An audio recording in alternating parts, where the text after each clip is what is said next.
भाजपा इस समय बिहार चुनाव प्रचार में बहुत मशरूफ है। उन्होंने बिहार में एक अपना भाषण दिया जिसपे उन्होंने कहा कि राहुल गांधी अब रुकेंगे नहीं, वो इंदिरा गांधी का खून है और उनको कोई रोक नहीं सकता। आइए सुनते हैं वो अपने भाषण में और क्या कह रही हैं। उनकी कुर्बानियों को ये भारत याद करता है और नमन करता है।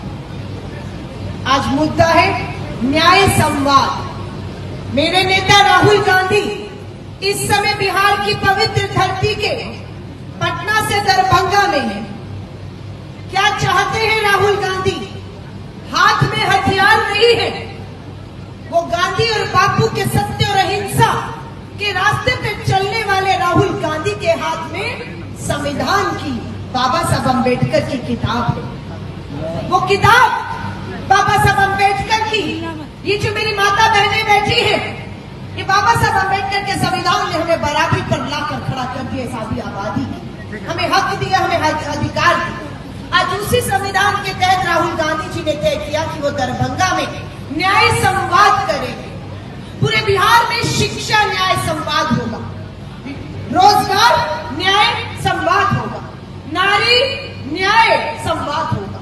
ये लोकतंत्र का अधिकार हमसे छीनने वाली दिल्ली और बिहार की सत्ता में बैठी ये सरकार कौन होती है जो हमसे ये अधिकार, हमसे ये आवाज छीन रही है। राहुल गांधी जी के दरभंगा में कार्यक्रम की बोला पुलिस प्रशासन में दबाव है, इजाजत नहीं दी जाएगी। और राहुल गांधी जी जब संवाद के लिए पहुंचे, दरवाजे बंद कर दिए, पुलिस प्रशासन आ गया, कुर्सियां उठा दी और संघर्ष चल रहा है।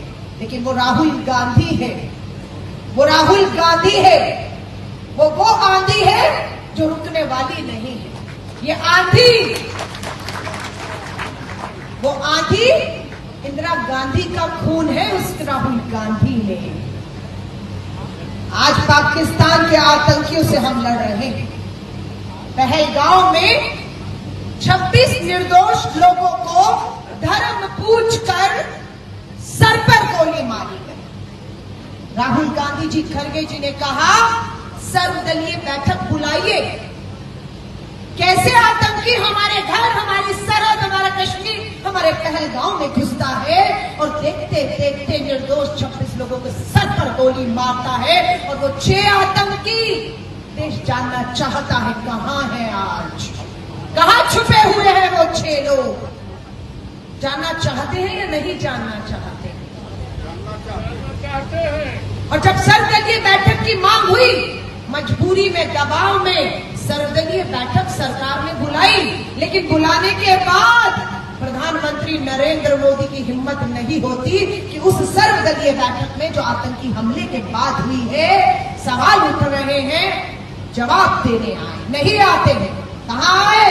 बिहार आते हैं। क्यों? क्योंकि बिहार में चुनाव है। नीतीश जी के साथ मंच पे बैठ के अटखेलियां हंसी उड़ा रहे थे, जबकि वहां पर शहीदों के शव भी अभी पूरी तरह जले नहीं थे। अंतिम संस्कार नहीं हुआ प्रधानमंत्री जी। फिर दूसरी सर्वदलीय बैठक बुलाने की मांग हुई। लगा अब प्रधानमंत्री आएंगे, लेकिन फिर भी प्रधानमंत्री नहीं आते हैं सर्वदलीय बैठक में। आना चाहिए या नहीं आना चाहिए? देश के प्रधानमंत्री को आना चाहिए था या नहीं? क्या प्राथमिकता है देश के प्रधानमंत्री की? आतंकी हमला होता और क्या हुआ? सर्वदलीय बैठक में स्वीकार करना पड़ा कि सरकार से सुरक्षा में चूक हो गई है। अमित शाह को इस्तीफा देना चाहिए था या नहीं? तुम्हारी एक सुरक्षा की चूक आतंकियों को हमारे घर के अंदर तक लाती है और निर्दोषों की बलि चढ़ जाती है। वो इस्तीफा हुआ। ट्रेन का हादसा हुआ था, लाल बहादुर शास्त्री जी रेल मंत्री थे, रेल हादसे से लाल बहादुर शास्त्री जी का इस्तीफा हो गया था।